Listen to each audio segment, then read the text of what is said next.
So there's old Mafia Donald down in Conroe, Texas, over at the Montgomery County Fairgrounds, and he's just pissing and whining a fit about if they do anything unlawful to my family, there needs to be the biggest protests in American history because they're picking on Donald Trump's family.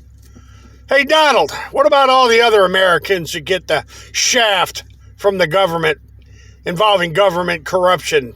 Why haven't you been calling for the biggest protests in American history for all the corruption that the other American families have to withstand and suffer?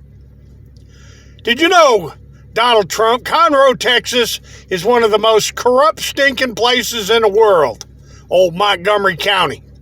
That's where they ran those land schemes and scams and those savings and loan swindles where they cheat people for their houses in foreclosures. And there's all kinds of freaking corruption in Conroe, Texas. Why ain't you bitching about that, Donald Trump? Why is it only that the corruption that affects you and your litter of puppies, that's the only thing that's important?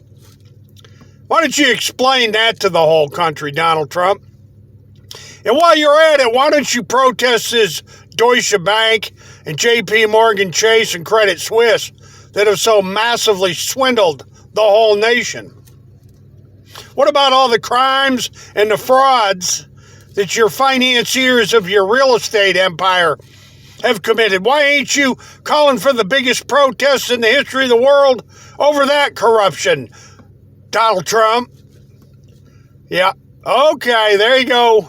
So to make a long story short, why is it only important when it's your fanny, Donald Trump, and everybody else can just sit and swivel?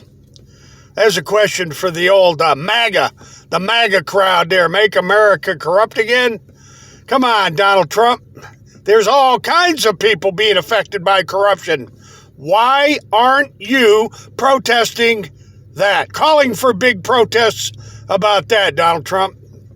I think the Trump supporters need to wake the hell up.